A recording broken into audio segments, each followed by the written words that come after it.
believe in magic in a young girl's heart. How the music can free her whenever it starts, and it's magic. If the music is groovy and makes you feel happy like an old time movie, I'll tell you about the magic and the free your soul. Hi there. So the other day I had come across an article and I really wanted to read the article. It was a good one. It ended up being very good. But because I wanted to kind of read the article, I ended up buying a trial version of this magazine, The Spectator. And while I was, reading the one article, there are all the links along the sides and everything, I saw a bunch of other ones that I was like, oh, this sounds good. And next thing I knew, I had about 7 or 8 articles that I thought were really, really well-written articles. They're very old. These are things back from, 2021, 2022. So these are older articles. There's nothing groundbreaking here. But the articles are just so well-written. The authors are so on point that I wanted to share them. And so I'm kind of splitting this up. I'm going to try and do it kind of semi-thematically. But they're all older articles, so there's not necessarily any overriding idea here. But I wanted to share them with you, and so there's probably going to be 2 parts of it, and just sharing some really good articles. I mean, biting wit, a lot of sarcasm, that's kind of my style. So I really enjoyed these articles, and I wanted to share them with you. And this one I'm going to post now. Another one I'll probably post, in a month or so. I'll just kind of, use it just to kind of fill things up as we go. But I definitely thought these were all worth sharing. So let's get into it. So we're going to start out with this article here. I'm warming to Meghan Markle. Only joking. And I think it's really quite funny that they actually feel free to put that in the title. Only joking. As though they wouldn't want to even be accused of liking Meghan Markle. You know that urge when you've got friends coming for the weekend and you just have to spend the previous week putting together all the essentials for a successful stay. Personalized bags of truffle-flavored popcorn and pretzel nibbles for their bedside. Hand-blended, sensually curated bath salts. Layer cake flavored with honey from your private hives, etc. Well, if you've never had that urge, I got some disappointing news. With Love, Meghan may not be the program for you. Wait, no, actually, it might yet. But not for the pleasurable reasons, only for the car crash TV reasons. It's like the lifestyle TV equivalent of one of those rare public appearances by Mark Zuckerberg, where he pretends he's not a robot. The harder the Meghan tries to persuade us that she is warm, approachable, likable, normal, homey, the more you're inclined to suspect the opposite. This guy's pretty good, right? Pretty spot on. And they do get better. In the first episode, the very good friend Meghan has coming to stay at her fake house is no such thing. He's essentially a cherished pet coon minion, the personal makeup artist she has known since even before Suits, whose sole purpose is to go, wow, amazing. This is like the most incredible homemade gem ever. Well, Meghan goes through the motions of pretending to be a domestic goddess. You almost feel sorry for her. At least you would if you weren't thinking about all the hapless production team members whose lives were no doubt made a living hell during the making of Operation Make Meghan Seem Nice. It's as if a rich, connected, bird-eating spider had commissioned itself an 8-part series in which it was to be portrayed throughout a gambling newborn lamb. The challenge was always going to be tricky. Some bits do just about work. The hippie beekeeper guy is lovely, and the bees don't attack, even though the clearly petrified Meghan, who never much liked honey anyway, she admits, appears to be expecting it any second.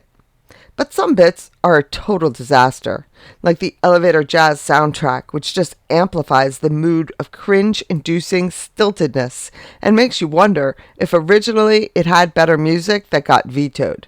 So they had to shove in something generic at the last minute. Meghan doesn't help her cause by being so obviously ill at ease with any task you might categorize under good wife material. When she cooks, you think, she really doesn't do this very often, does she? And you rather pity her kids and that jaunty bloke she married, who remains off camera till the barbecue in the final episode, apparently. Why on earth did she feel compelled to put herself and us through this horror?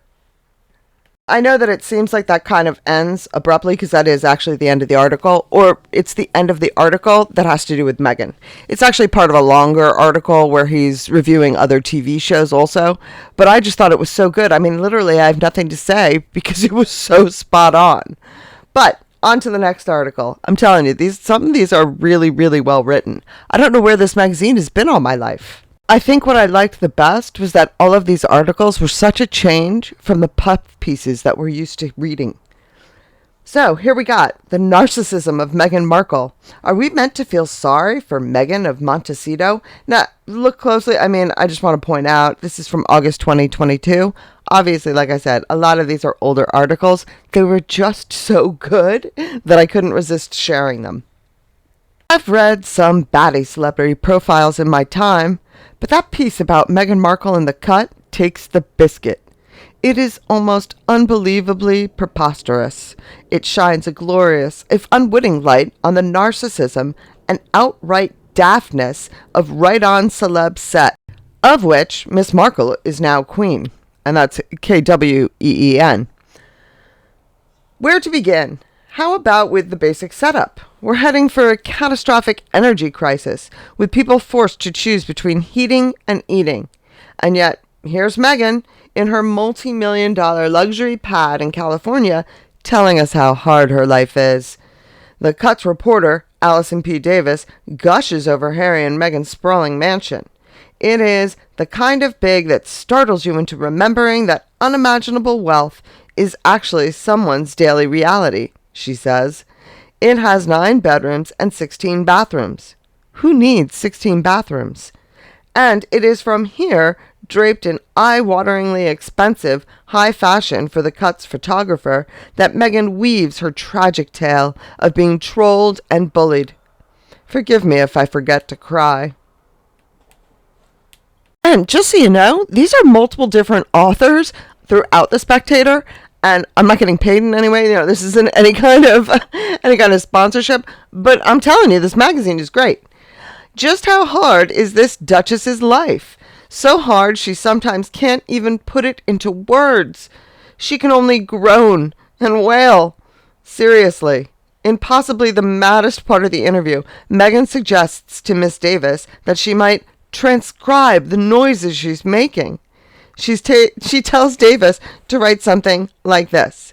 She's making these guttural sounds, and I can't quite articulate what it is she's feeling in that moment, because she has no word for it. She's just moaning. Just moaning. You got that right, Meghan. That very thought crossed my mind as I read this demented piece.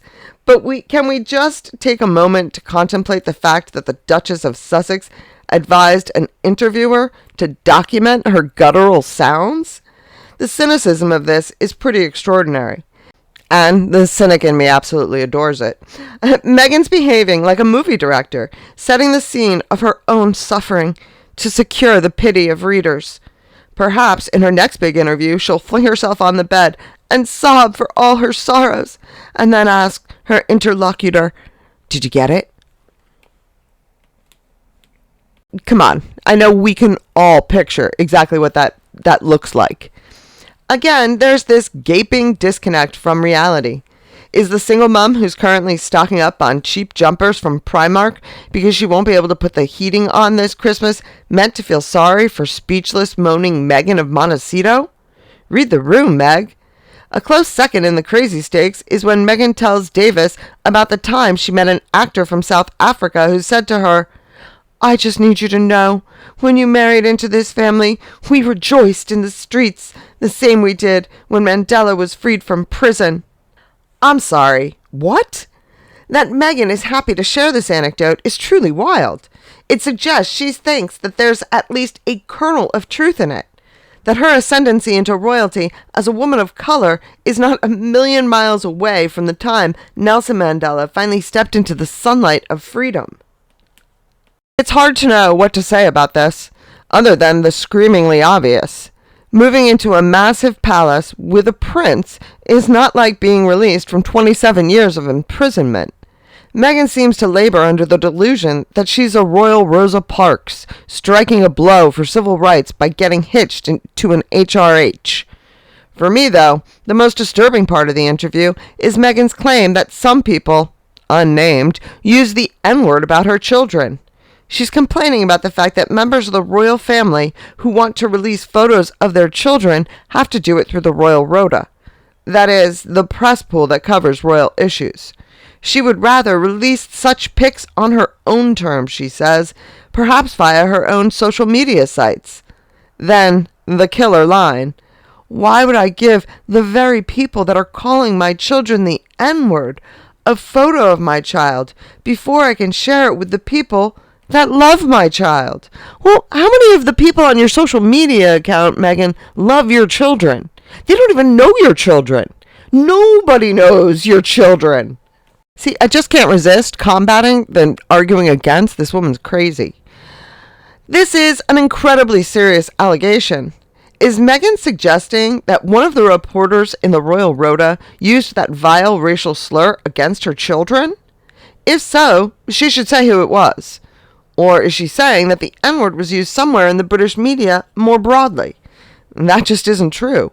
Not one media publication in this country would use such a disgusting word about a human being, let alone about a child. Maybe Meghan will characterize this as bullying too. But I think it is completely unacceptable for a royal person, an influential figure, to issue such serious and ill-founded charges against the British media. Stack up your claims, Meghan, or withdraw them. Who's bullying who here? It strikes me that Harry and Meghan are doing a pretty good job of bullying the British media. From her palatial home in California, Meghan hints to the world that the press in the UK is so gutter-like, so bereft of morality, that it even uses the N-word. We don't. Stop defaming the free press. You know, what I noticed with a lot of these articles, this is people that were fighting back in the media. I mean, in the United States, for us, we see it as our media and all these ridiculous puff pieces. But it seems that for a long time, I mean, this is 2022, there were people in the British media who were like, this is nuts. And rightly so, because it was. Certainly not saying, don't get me wrong, no one was bullying Meghan. That's not what I'm not saying that she's right on that. I just like the fact that there were, in fact, people fighting back. Now, the next one is another good one. These really good articles. And this one is from March 2024. Meghan Markle's PR push. Now, remember, this is March 8th, 2024. So this is last year before Catherine revealed her diagnosis. I don't even know.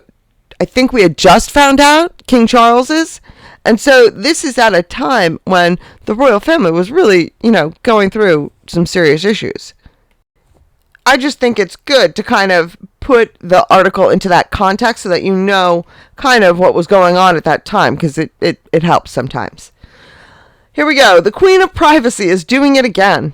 After a brief hiatus from the spotlight, the Duchess of Sussex has appointed a PR guru to help resurrect her UK image. Mr. S isn't all that surprised. The Sussexes, that's Sherpike, that's the name of this person, who is like a caricature gossip columnist.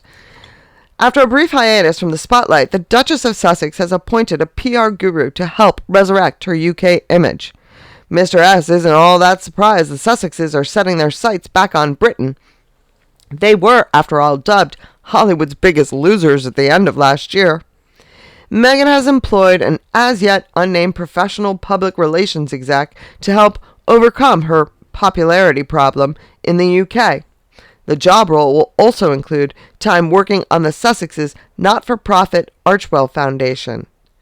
Eagle-eyed readers might remember that this is the company that produced Meghan's Archetypes podcast series, which ran for a whole 12 episodes, after being unceremoniously canned less than a year after Spotify funneled £15.6 million into it. £1 million into her ridiculous podcast. And we know she's not getting anything anywhere near that from Lemonada. The new recruit begins work while Harry deliberates over his return to the UK. There is speculation the prince may be interested in stepping back into a royal role while his father, King Charles, receives treatment for his recent cancer diagnosis. With a rather semi-skimmed version of the royal family working at the moment, the king has halted his work, the Princess of Wales is recuperating from surgery, the Prince of Wales has taken time off to support his wife, and Camilla is taking a week off. Harry appears to have glimpsed an opportunity. The Sussexes have a popularity problem, one PR exec told the Mail, and can see there is an opportunity to step in to fulfill a vacuum over here with their own work. Britain is still a very important place for Meghan to have a presence. Meghan. Not Meghan and Harry. Not Harry. But Meghan. And that's what a PR exec said. Can you even believe that? Adding that her British audience would love her look and fashion sensibility. Now, first of all, if they would have loved her look and fashion sensibility, she never would have left in the first place. Trust me. Second of all, why do we only care whether or not Meghan has PR in the UK? What about him? He's the royal! Ugh. Only time will tell how this Sussex maneuver will go down. Is professional help what Meghan's been missing all along?